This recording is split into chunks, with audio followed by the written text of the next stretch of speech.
सभी चिकित्सक गणों को नमस्कार। आज Narayan herbal electro homeopathy basic concept जो क्लासेस है जिसका नाम है NHEH BSc, इस कोर्स में आज हम लोग पढ़ेंगे सांस फूलना। सांस फूलने की जो समस्या है ये बहुत ही विकट है। बहुत लोग परेशान हैं। क्यों सांस फूलती है? इसको हम एलोपैथी भाषा में डिस्नोपिया कहते हैं। DYSPNOEA।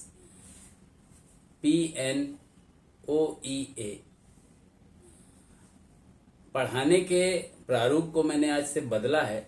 आपको सिम्टम्स, रोग की परिभाषा, रोग किस कारण से हुआ है, उसके लक्षण क्या क्या हैं, इन सभी चीज़ों को, इन सभी तथ्यों को उजागर करते हुए पढ़ाऊंगा। ऐसा मैंने निर्णय लिया है।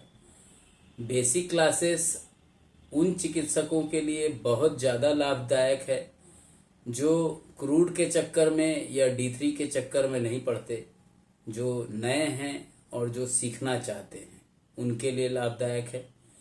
जो नासक के नारायण हर्बल स्पैजरिक 100% टीम परिवार, टीम 1 और टीम 2 के जो चिकित्सक गण हैं जो बेस को लेकर के कार्य करते हैं उनके लिए भी लाभदायक है।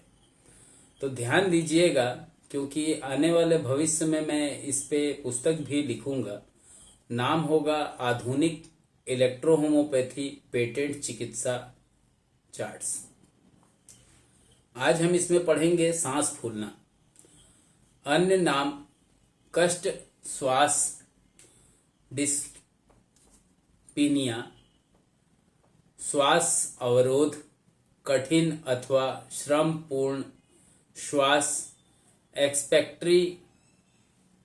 एक्सपेरेटरी डिस्नोपिया, वायु के निष्कासन में कठिनाई, इंस्पिरेटरी डिस्नोपिया, वायु के अंतर्ग्रहण में कठिनाई, मतलब वायु जो हम ऑक्सीजन लेते हैं उसको हम लेने में कठिनाई महसूस करते हैं। इसे हम सामान्य भाषा में दम फूलना भी कहते हैं। लेबर्ड और डिफिकल्ट ब्रीथिंग। परिचय, एक छोटा सा परिचय भी देना चाहूंगा। वह एक अत्यंत व्यापक लक्षण है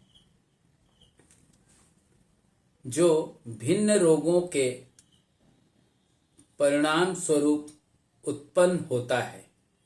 कुछ रोगियों में यह तकलीफ वर्षों तक बनी रहती है, जबकि कुछ रोगियों में हफ्ते 10 दिन में या घंटे 2 घंटे में ये परेशानी महसूस करने लगते हैं। सांस फूलने वाले रोगी को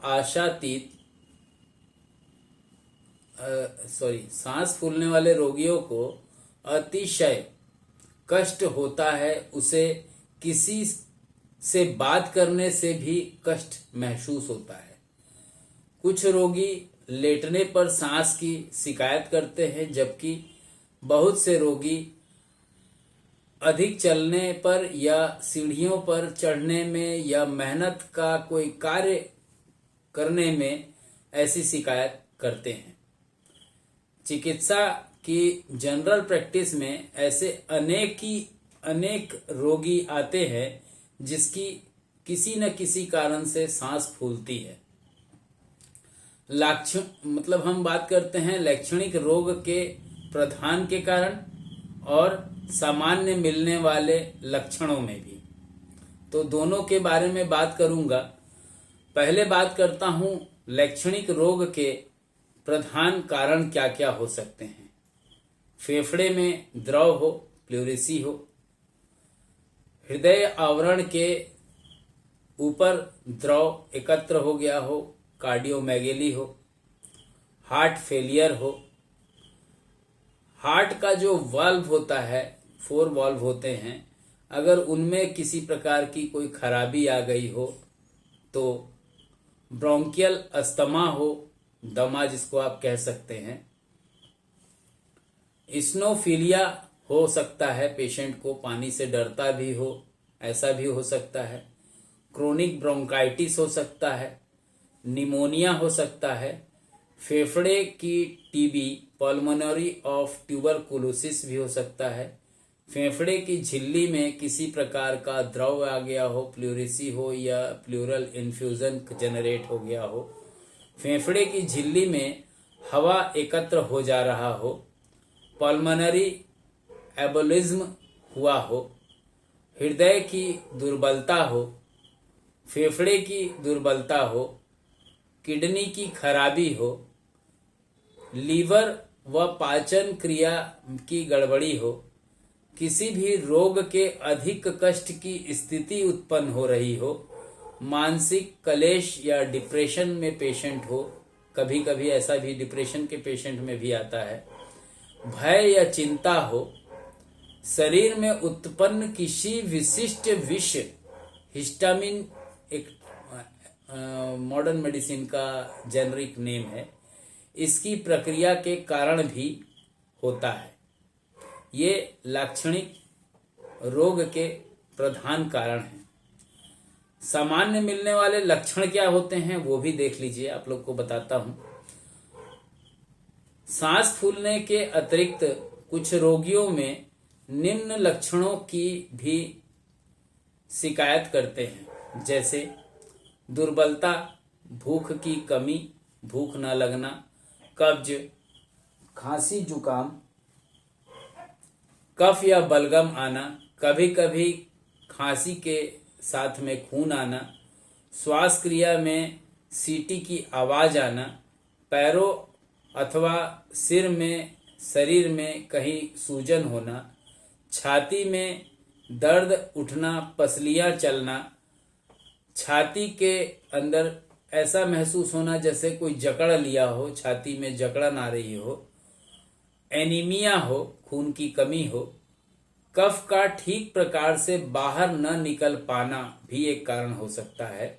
लक्षण में ये सामान्य लक्षण, मिलने वाले लक्षण जो है, पेट दर्द हो अथवा सिर में दर्द की शिकायत करता हो, अचानक अधिक पसीना आने लगता हो, जीभ तथा नाखूनों का नीला पड़ जाना, मुंह से झाग आना, हाथों में कंपन, मूत्र की मात्रा बहुत कम या बहुत अधिक हो जाना, सांस में विशेष प्रकार की दुर्गंध आना, जोड़ों में दर्द इत्यादि होते हैं। अब बात करते हैं हृदय की। बढ़ी हुई अवस्था में सांस फूलना अनिवार्य होता है, परंतु इसका अर्थ ये नहीं होता कि सांस फूलने पर केवल हृदय रोग की ही आशंका है।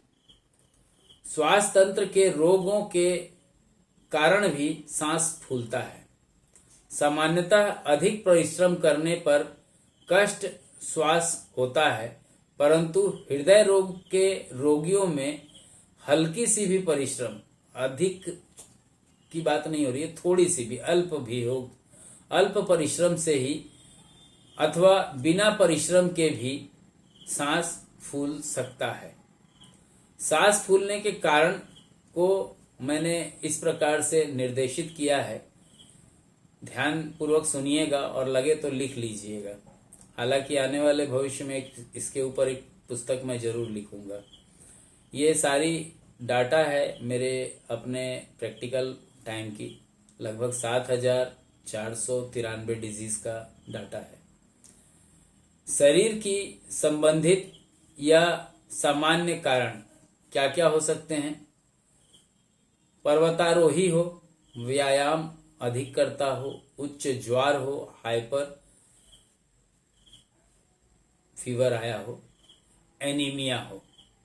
श्वास से संबंधित रेस्पिरेटरी ट्रैक्ट के बारे में बात करूंगा तो श्वास मार्ग की रुकावट, ब्रोंकियल अस्थमा, फेफड़े के जर्नी ऑब्स्ट्रक्टिव रोग जो होते हैं, pulmonary infection, pulmonary oedema, pulmonary embolism, bronchogenic carcinoma, pleural infusion, acute myocardic infection, valvular heart disease, left ventricular failure, congenital cyanotic heart disease, diabetes. ये रोगों के बारे में इसलिए जानना, व्यवस्था को समझना जरूरी होता है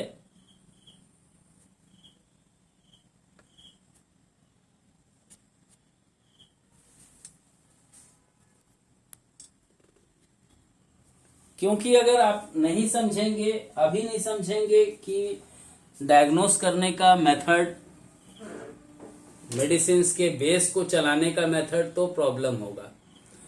न्यूरोलॉजिकल भी होती है इसमें, मैं जो लास्ट टाइम बता रहा था उसमें यूरीमिया भी होता है और हाइपोकैल्सीमिया भी होता है, ध्यान रखिएगा। न्यूरोलॉजिकल अगर हम बात करते हैं तो बबर पोलियो, मायोस्थीनिया ग्रेविस और मोटर न्यूरॉन डिजीज भी आते हैं, ये न्यूरोलॉजिकल है।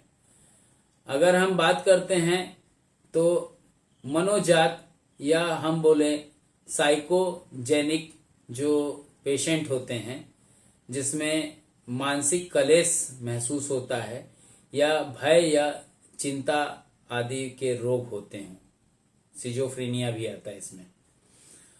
रोग जन्य श्वास फूलने के संकेत क्या क्या होते हैं?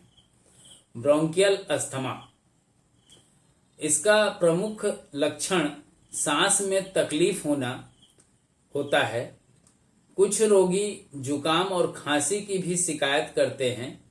कुछ रोगी लगातार सांस फूलने की शिकायत करते हैं। कुछ रोगी कुछ खास मौसम में ही परेशान रहते हैं। बहुत से रोगी रात में सोते समय सांस फूलने का कारण नहीं जान पाते और कारण होता है और वो उठ के बैठ जाते हैं। कभी कभी रोगी को अपने आप ऐसा लगता है कि ठीक हो गया, ठीक है। कभी कभी एमिनोफाइलिन और डेरिफाइलिन, इस टाइप की जो कॉम्बिनेशन की एलोपैथी की मेडिसिन आती है, इनके सेवन से भी कंडीशंस बिगड़ते हैं और त्वरित उसका अगर हम ट्रीटमेंट करने की बात करें तो NH नो कफ जो मेडिसिन है, इस स्पेजरिक का D3 बेस जो है NHEHM 20 नंबर होगा। इस नंबर के मेडिसिन जो स्पेजरिक है, इसको 30 ml DW में P2 P4 का 2 ड्रॉप डाल दीजिएगा। पहले D5 बना लीजिएगा। 30 ml 29 ml के अंदर 15 ड्रॉप डाल करके पहले NH नो कफ मिलाइएगा और फिर P2 का 2 ड्रॉप और C4 का 2 ड्रॉप उसमें ऐड कर दीजिएगा और तब इसको मैनुअल यूजर बुक देख लीजिएगा अगर लगता है तो, और तब इसको यूज कीजिएगा, यथाशीघ्र लाभ होगा। अगर हम बात करते हैं किसी को ब्रोंकियल अस्थमा है तो ठीक है, बात आती है स्नोफीलिया। आप देखते होंगे CBC जो टेस्ट कराते हैं तो उसमें TLC जो आपको दिखता है उसमें आपको देखते हैं उसमें स्नोफीलिया लिखा रहता है। स्नोफीलिया कभी कभी बढ़ा हुआ दिखता है। सांस फूलने की जो शिकायत है करने वाले कुछ रोगियों में खांसी की भी शिकायत करते हैं, जिनके रक्त में स्नोफीलिया की मात्रा बढ़ी हुई मिलती है। ऐसे बहुत से रोगी पेट में राउंड वार्म होता है, उनके हुक वार्म जैसे वॉर्म्स होते हैं जो कि होने से स्नोफीलिया आने के कारण बनते हैं। उपचार के लिए अगर हम बात करते हैं तो मॉडर्न मेडिसिन में क्या लेते हैं वो आप जानिए, बट इलेक्ट्रो होम्योपैथी में आपको यहाँ क्या लेना है वो हम बताने जा रहे हैं। इलेक्ट्रोहोमोपैथी में स्नोफिलिया के लिए केवल और केवल मात्र एक आरई मेडिसिन है, जिसको आप आरई में भी दे सकते हैं अगर मोर डिजेनरेटिव हो गया हो या पुराना क्रोनिक हो, तो वहां जीई का यूज आप कर सकते हैं। बात अगर करते हैं क्रोनिक ब्रोंकाइटिस की, तो जब ब्रोंकाइटिस का रोगी दीर्घ काल तक चलता रहता है, मतलब बहुत ही क्रोनिक स्टेज ले आता है, तब वह क्रोनिक ब्रोंकाइटिस का रोगी हो जाता है। जो सांस की नलियां होती हैं उसमें सूजन हो जाता है, प्रायः धूम्रपान करने के कारण होता है। ऐसे मुख्य लक्षण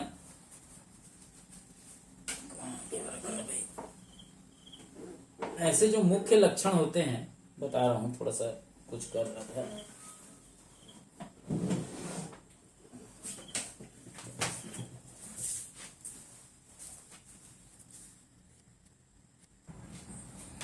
क्योंकि बहुत सारे तथ्य होते हैं, खो गया था कुछ।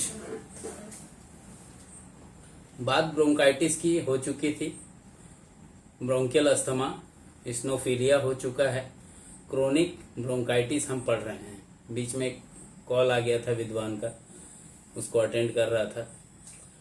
तो बात हो रही है, अगर जब ब्रोंकाइटिस का जो पेशेंट होता है, जो काफी क्रोनिक टाइम से काफी टाइम तक उसको खांसी और सांस फूलने की समस्या रहती है, तो उसको क्रोनिक ब्रोंकाइटिस कहते हैं। धूम्रपान जो लोग करते हैं, जिसके कारण मुख्य रूप से खांसी आती है और श्वास में तकलीफ महसूस होती है तथा बलगम भी होते हैं, रोगी सिगरेट, बीड़ी, हुक्का पीते हैं और पीते जाते हैं और खांसते जाते हैं। गांव में जो पहले तो होता था, बट अब बहुत कम हो गया है, गांव में जो चूल्हा जला करके खाना बनाती हैं, उन औरतों में भी धुएं के लगने से वह रोग उत्पन्न हो जाता है। उपचार के अभाव में बहुत सारी तकलीफें होती हैं, और यहाँ पे अगर ब्रोंकाइटिस के लिए भी आपको मेडिसिन चलानी है, तो NH नो कफ का 6th डाइल्यूशन ब्रोंकाइटिस के लिए लिखा हुआ है, कॉम्बिनेशन, वहां देख लीजिएगा और उसके अकॉर्डिंग यूज कीजिएगा। उपचार के अभाव में फेफड़े की जो झिल्ली होती है, हृदय को जो जोड़ती है, मस्तिष्क की जो झिल्ली होती है, उन पे इसका विपरीत प्रभाव पड़ता है या पड़ने की आशंका बनी रहती है। किसमें? ब्रोंकाइटिस में, क्रोनिक ब्रोंकाइटिस में। बात आती है डाइजेस्टिव की, तो इससे भी होता है सांस फूलने का जो समस्या है। प्रायः जिनकी आंतों में वॉर्म्स होती है, उनमें पाचन की खराबी अवश्य पाई जाती है और यकृत का, लीवर का कार्य ठीक से नहीं हो पाता है।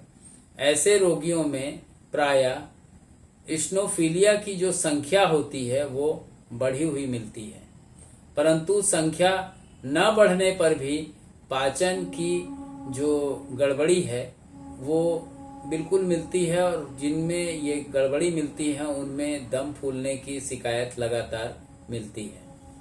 उपचार में पाचन बढ़ाने वाली कौन सी मेडिसिन है?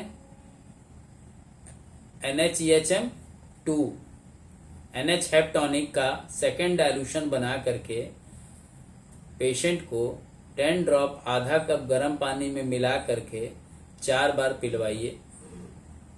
A2, F2, S5, C5, WE का एक कॉम्प्रेस बनाइए और एम्प्टी स्टमक कमरा बंद रखिए, पंखा, कूलर, AC ना चलाएं। बॉडी के हीट से कॉम्प्रेस सूखना चाहिए।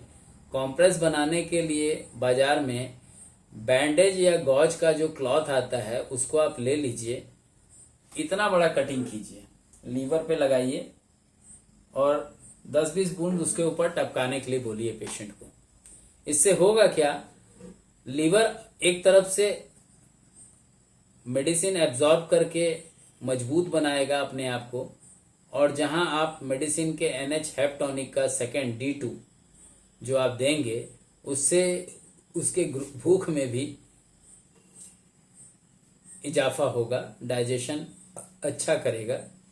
अगर गैस से रिलेटेड हो तो NH नो गैस दीजिए सेकेंड डाइल्यूशन में। कॉन्स्टिपेशन बना रहा हो तो फर्स्ट डाइल्यूशन में 10 ड्रॉप आधा कप गर्म पानी के साथ रात में दीजिए। अगर एसिडिटी बना रहा है तो मेडिसिन NH नो गैस का 5th डाइल्यूशन बना लीजिए 15 ड्रॉप आधा कप गर्म 15 ड्रॉप 29 ml में मिला करके 30 ml आपके पास D5 बन जाएगा। और इसमें से 5 ड्रॉप 3 बार TDS में आप दे सकते हैं। हाइपर एसिडिटी हो तो 2 ड्रॉप दीजिएगा। इस कंडीशन से आप डाइजेस्टिव प्रॉब्लम को क्योर करेंगे और जैसे ही डाइजेस्टिव प्रॉब्लम क्योर होगा, डाइजेशन न्यूट्रलाइज होगा, ऑटोमेटिक इनडाइजेशन के वजह से या वॉर्म्स के वजह से जो खराबी आ रही थी, जिसके वजह से सांस फूल रहा था, उसमें लगातार कमी आएगी और रोगी मूल रूप से क्योर हो जाएगा, अपने रोग से रोग मुक्त हो जाएगा। बात करते हैं फेफड़े की टीबी, पल्मोनरी ट्यूबरकुलोसिस की। इसके ऊपर मैंने एक पुस्तक पढ़ी थी, द एटम बम, बहुत पुरानी पुस्तक है, एलोपैथी साइंस की है। आज हम बात कर रहे हैं सांस फूलने पे। एक संक्रामक रोग, इन्फेस्टेशन वाला जो रोग हो, जिसमें खास प्रकार के जीवाणुओं से ये फैलती है, जो बहुत ही प्रारंभिक अवस्था में समुचित उपचार नहीं लेते हैं, उनमें रोग बढ़कर यह फेफड़े के अथवा दोनों फेफड़े को खराब कर देती है और इससे रोगी के सांस फूलने लगती है।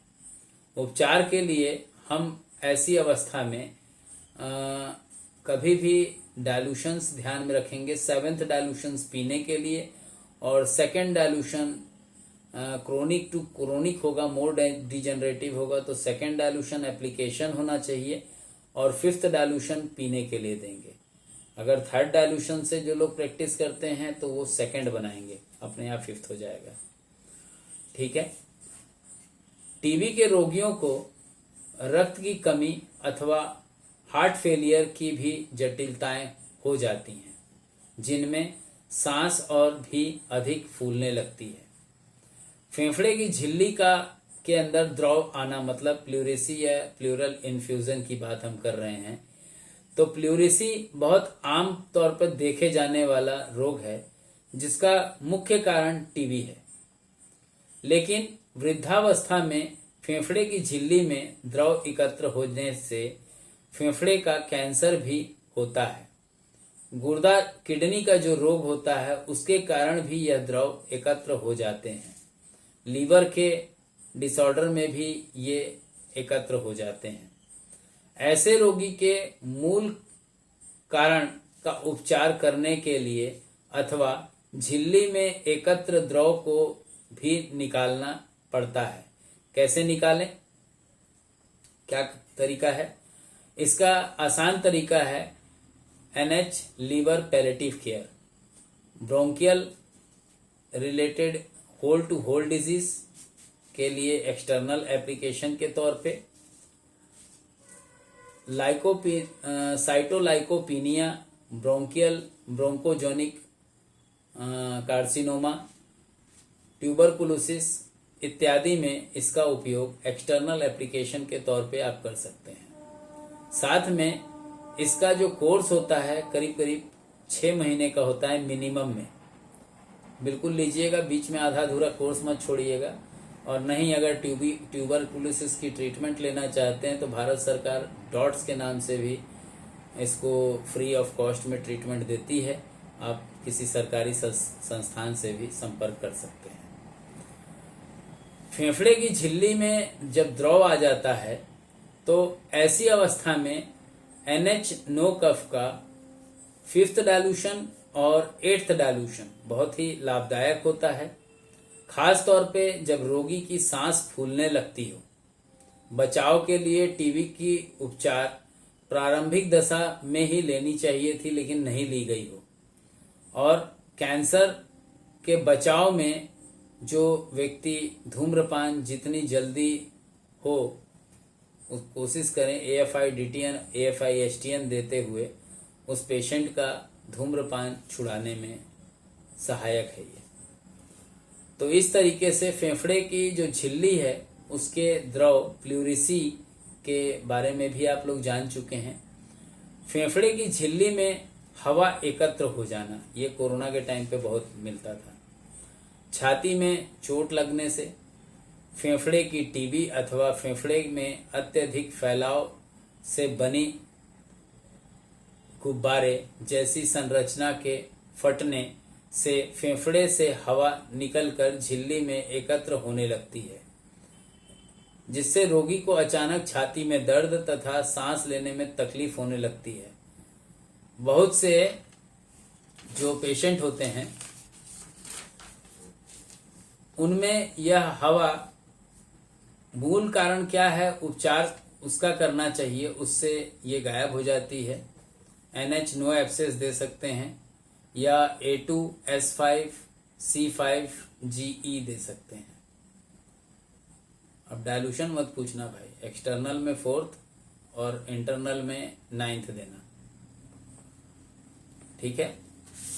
बात करते हैं इसके लिए अगर उपचार कर रहे हैं अपन, तो एक सुई या ट्यूब जला करके जैसे हमको हवा निकालनी पड़ती है, उसी प्रकार से रोगी को जान का खतरा उत्पन्न हो जाता है। इसलिए ऐसे रोगी को बिना समय बर्बाद किए हुए NH ऑक्सीजन वेंटिलेटर देना चाहिए। और हो सके तो लगता है कि नहीं, उसको आप नहीं संभाल पा रहे हैं, तो सरकारी संस्थान या उसको जहां जाना चाहे वो भेज सकते हैं आप। हृदय के वाल्व में खराबी होने से अगर तकलीफ हो रही है सांस लेने में, तो बाल्यावस्था में स्ट्रेप्टोकोकस नाम का जीवाणु से गला खराब होने पर